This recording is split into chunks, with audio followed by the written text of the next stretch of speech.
You're responding in real time to the situation by maybe forcing yourself to speak up a little bit or forcing yourself to hang back a bit and invite someone else in to the conversation.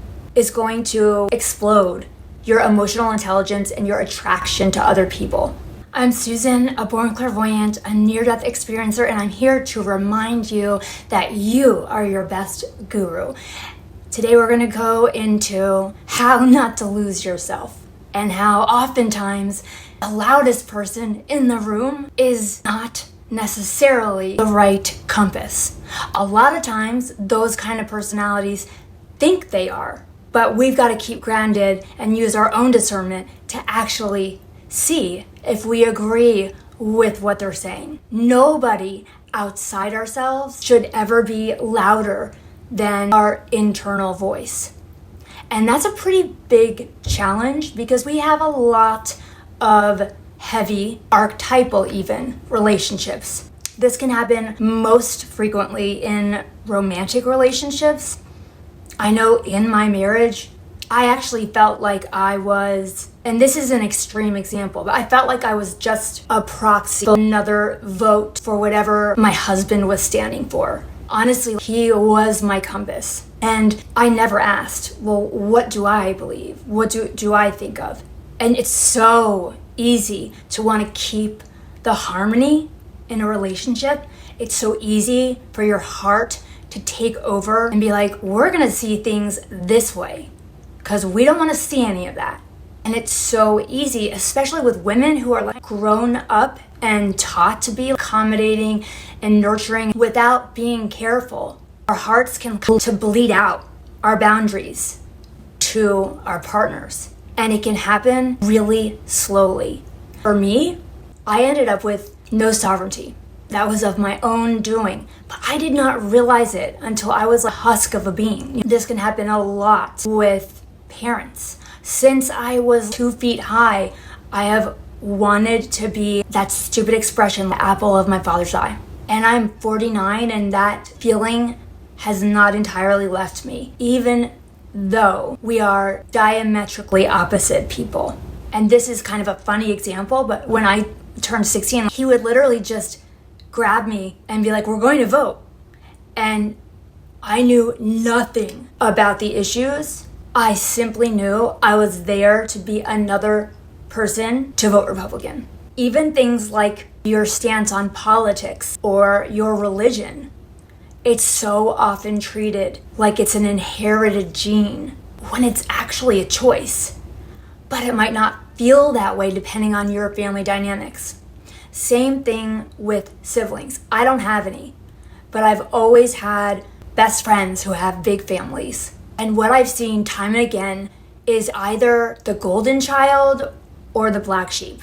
And then the kids who don't cause too much of a ruckus and are just floating around in the middle.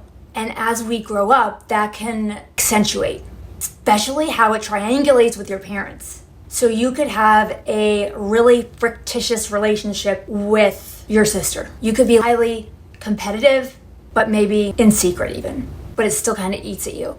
It can also happen with their work.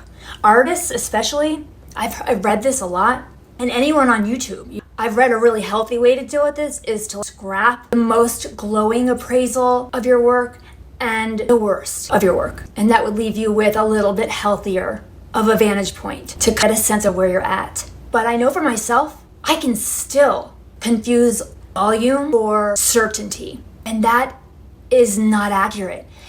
It absolutely can be. I'm not saying to just dig your heels in and rebel, because if you're in a crisis and there's a doctor there, for example, I hope he's the loudest voice. That would be appropriate, and he should be. So it can go both ways. The best person to have that loudest voice for whatever the scenario might have the loudest voice for that scenario. But in a more mundane, everyday situation, if you guys are just discussing something, it could be as literally pedestrian as a movie. The loudest person at the table is still only talking in opinions.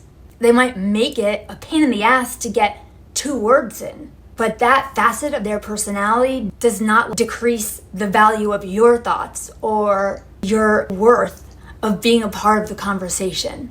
And it's something I always try to keep aware of, you've got to know where you come in this scenario. I come in over here from not saying anything and from just shoving it all in and wishing myself to disappear. It takes a lot of courage and planning for me to have difficult, honest conversations. Then you've got the people who come in from over here who are like, they have no problem telling you what's on their mind, telling you their opinion, minding your business. So first of all, you got to figure out where you are on that pendulum. And then you want to picture the middle.